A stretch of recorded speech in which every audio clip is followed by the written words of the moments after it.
Hello नमस्कार है दोस्तों, अपने यूट्यूब चैनल जियो स्टडी में एक बार फिर से आपका तहे दिल से स्वागत है। आज अपन इस वीडियो में हिंद महासागर की जलधाराओं के बारे में चर्चा करेंगे।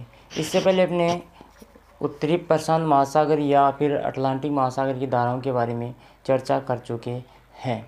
ठीक है, अब इस महासागर की जो जलधाराएँ हैं वो न कि एक अलग प्रक्रिया से उत्पन्न होती है, बल्कि उनकी प्रकृति भी अन्य महासागरों की जलधाराओं की तुलना में अलग होती है।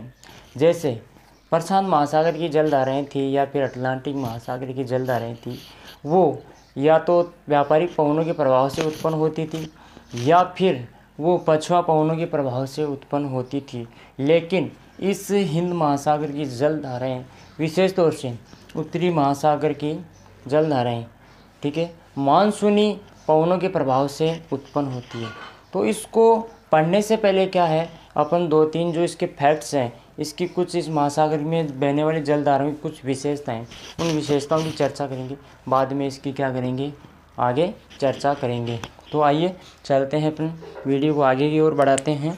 यह है अपना ऑस्ट्रेलिया, यह है अपना एशिया,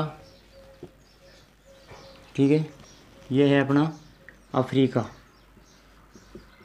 इसके मध्य में यह है हिंद महासागर, इधर है अपना अंटार्कटिका है, इधर अंटार्कटिका महाद्वीप, यहाँ तक इसका विस्तार है।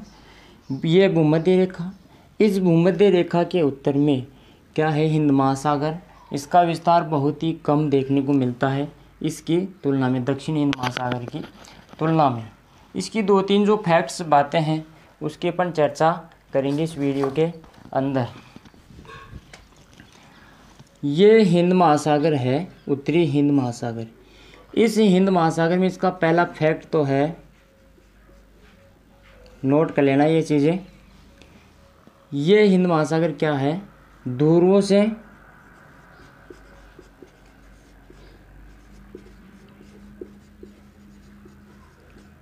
ध्रुवों के संपर्क में नहीं है।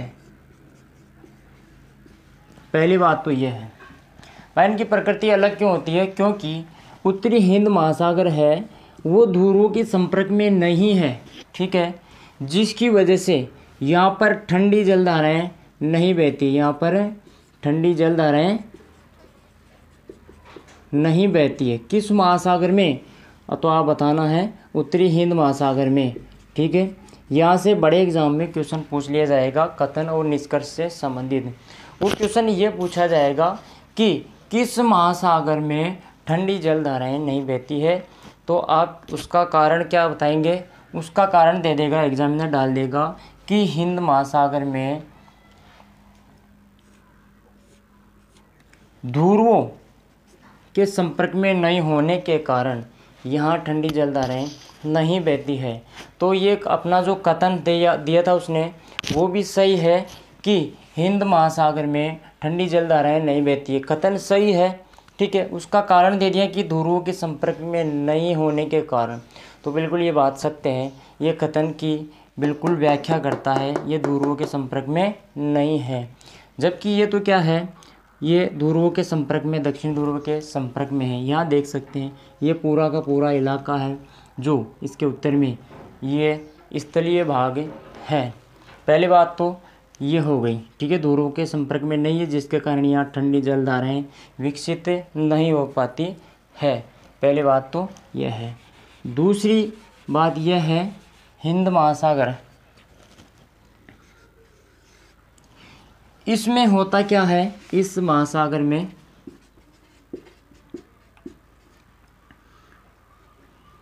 इसमें उत्तरी हिंद महासागर में व्यापारिक पवनों का प्रभाव नहीं पड़ता है, प्रभाव नहीं पड़ता है।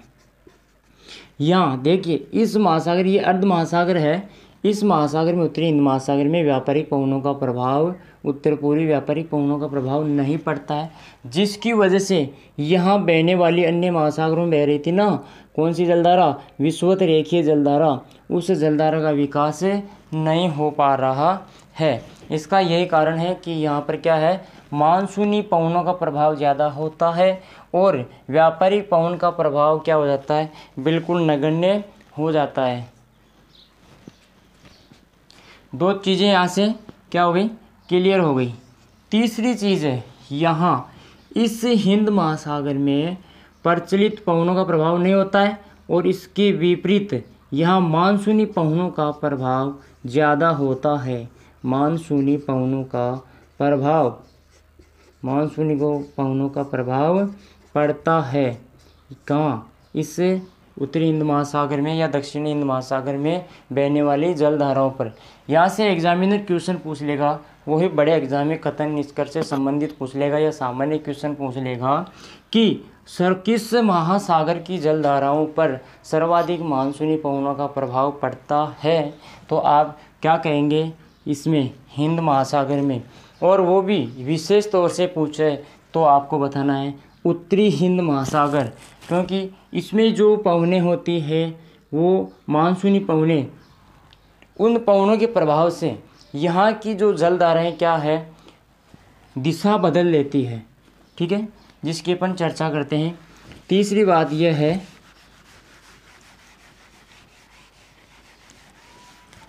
लिख लेना है यहाँ पे,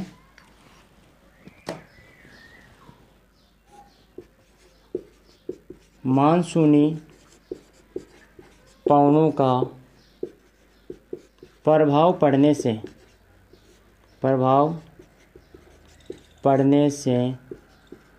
जलधाराएं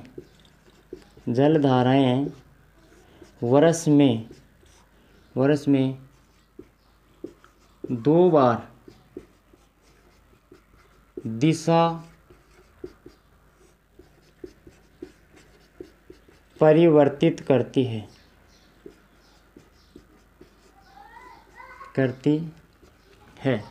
आई बात समझ में। यहाँ उत्तरी हिंद महासागर में बहने वाली जलधाराएं हैं, उनमें ऋतु के आधार पर ग्रीष्म ऋतु में और शीत ऋतु में उनकी जो दिशा होगी और प्रकृति होगी वो अलग अलग होगी। ठीक है, अब जो ग्रीष्म ऋतु बहेगी उसमें क्या है, जो यहाँ दक्षिण पश्चिम मानसून पवनों का प्रभाव पड़ता है। तो अपन चर्चा करते हैं इसके आगे। इसमें पहला तो है ग्रीष्म ऋतु। ग्रीष्म ऋतु में यहाँ बहने वाली जलधाराओं पर क्या प्रभाव पड़ता है, यहाँ से दक्षिण पश्चिम मानसूनी प्रवाह है। दूसरा है शीत ऋतु। इस ऋतु में क्या होता है, कौन सी पवनों का प्रभाव पड़ता है, उत्तर पूर्वी मानसूनी पवनों का प्रभाव पड़ता है। देखते हैं वो कैसे पड़ता है। पहले यहाँ विषुवत, यहाँ से एक क्वेश्चन और पूछा जा सकता है, किस महासागर में उत्तरी विषुवत रेखीय जलधारा का विकास नहीं होता है, तो आप कहेंगे उत्तरी हिंद महासागर में। ठीक है, क्यों नहीं होता है, कारण पूछ लिया जाए तो आप सीधा सा बताना, यहाँ की व्यापारिक पवनों का प्रभाव नगण्य होता है। ठीक है, पहली बात क्लियर हो गई। अब देखिए ग्रीष्म ऋतु में क्या होता है, अपने मानसून आता है इंडिया के अंदर, वो मानसून आएगा तो वो दक्षिण पश्चिमी मानसून से ही अपने क्या होती है, बारिश होती है। इस वक्त क्या होता है ग्रीष्म ऋतु में, यहाँ से सागरों से स्थल की ओर हवाएं चलना प्रारंभ हो जाती है। सागरों से स्थल भाग की ओर पवनें प्रवाहित होने लगती है, जिसकी वजह से यहाँ का जो जल होगा इन पवनों से प्रभावित होकर इस दिशा में बहना स्टार्ट कर देगा। जैसे इससे ग्रीष्म ऋतु में यहाँ से पवनें चलेगी, वैसे ही क्या होगा, यहाँ से इस तट के सहारे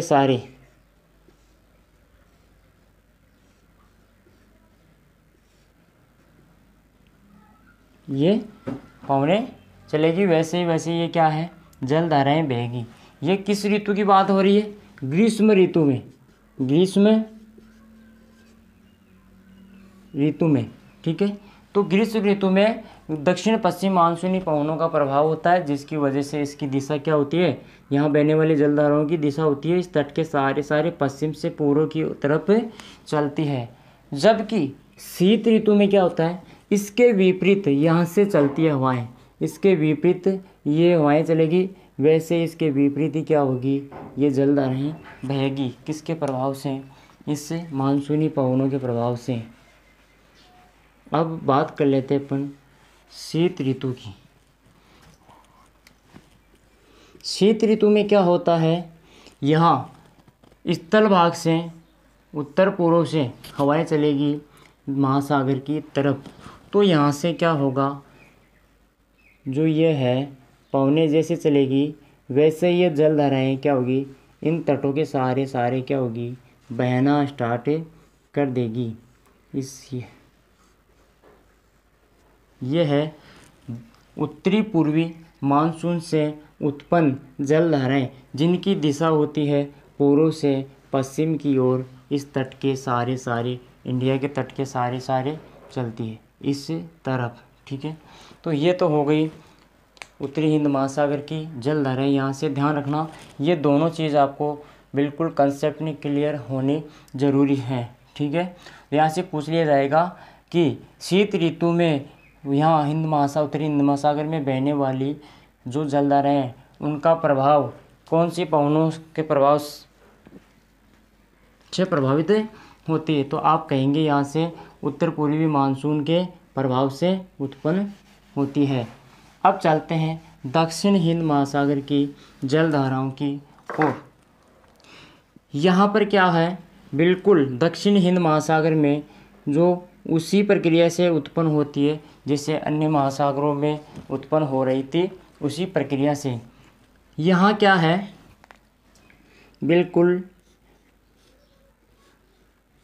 व्यापारिक पवनों के प्रभाव से उत्पन्न होगी जलधारा, जिसका नाम दे दिया है अपने अन्य महासागरों में दे रहे थे उसी की तरह दक्षिण विषुवतरेखीय जलधारा, दक्षिणी विषुवतरेखीय जलधारा। ये ऑस्ट्रेलिया के पश्चिम से इधर जो सुमात्रा है वहाँ से ये द्वीप वहाँ से स्टार्ट होती है और अफ्रीका के तट तक ये जाती है, ठीक है। ये अफ्रीका के पूर्वी तट जंजीबार के तट तक जाती है और इस तट से टकराकर एक कुछ जलधाराएं क्या होती है, वापस विपरीत दिशा में बहने लगती है, जिसकी दिशा क्या होती है, पश्चिम से पूर्व की ओर। ये कहाँ तक आती है, सुमात्रा तक बहती है, सुमात्रा द्वीप तक बहती है। कहाँ से, जंजीबार तट से टकराकर वापस मुड़ जाती है, जिसको अपन कहते हैं प्रति विषुवतरेखीय जलधारा, प्रति विषुवतरेखीय जलधारा, ठीक है दोस्तों। ये है अस्थायी होती है, ये क्या है, अस्थायी होती है। बाकी अन्य महासागरों में क्या है, स्थायी, लेकिन इस महासागर में मानसूनी पवनों का प्रभाव पड़ता है, इस वजह से ये क्या है, अस्थायी होती है, स्थायी नहीं होती है। अब क्या है आगे, यहाँ से क्या है, इसकी एक शाखा क्या होगी, इस मेडागास्कर, ये द्वीप है जिसका नाम है मेडागास्कर द्वीप। एक तो क्या है, इसके पूर्व की तरफ मुड़ जाएगी, जबकि दूसरी शाखा है इसके पश्चिम तट से बहेगी, ठीक है। यहाँ मोजाम्बिक तट है, मोजाम्बिक एक क्या है, देश है, तो उसके सहारे जो बह रही है जिसका नाम दे दिया मोजाम्बिक जलधारा, मोजाम्बिक। अब आप ये बता सकते हैं मोजाम्बिक जो जलधारा है ठंडी है या गर्म है। मैंने पहले भी कहा था कि जो ब्लैक पेन से होगी वो गर्म जलधाराएं होगी और जो रेड पेन से होगी वो ठंडी जलधाराएं होगी। तो ये आप बता सकते हैं जो मेडागास्कर के पश्चिम में या फिर अफ्रीका के पूर्वी तट के सहारे बह रही है, मोजाम्बिक जलधारा है ये, और ये मेडागास्कर द्वीप है इसके पूर्व में बह रही है जिसका नाम है मेडागास्करी। इसी के स्थानीय नाम के कारण मेडागास्कर जलधारा रख दिया है इसका नाम। ये दोनों जलधाराएं आगे जाकर, ठीक है, एक जलधारा का निर्माण करती है जिसका नाम पड़ गया है अगुलहास की धारा। अगुलहास की धारा। अभी ये क्या है, अगुलहास की धारा, ये भी गर्म जलधारा है और आगे जाकर ये क्या है, पछुआ पवनों के प्रभाव में आ जाएगी। अटलांटिक महासागर से आने वाली जो जलधाराएं हैं, ठीक है, उन जलधाराओं में क्या होगी, ये मिल जाएगी। ठीक है, अगुलहास की जलधारा पछुआ पवनों के प्रभाव से, या कह सकते हैं इसको पछुआ पवन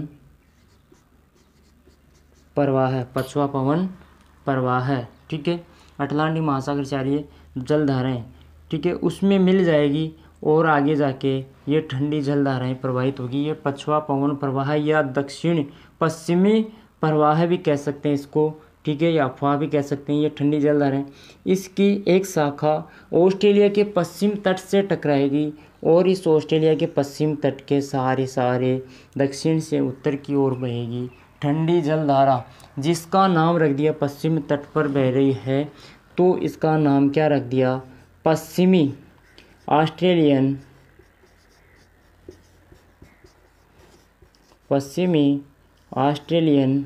ठंडी जलधारा। दोस्तों ये क्या है, ठंडी जलधारा है जो ऑस्ट्रेलिया के पश्चिमी किनारे पर बहती है और ये आगे जाके फिर ये दक्षिण विषुवतरेखीय जलधारा में मिल जाती है और वो ही अन्य महासागरों के समान ही एक जलीय परिसंचरण आगे चलता रहता है। ठीक है, और इस उत्तरी महासागर में जलीय परिसंचरण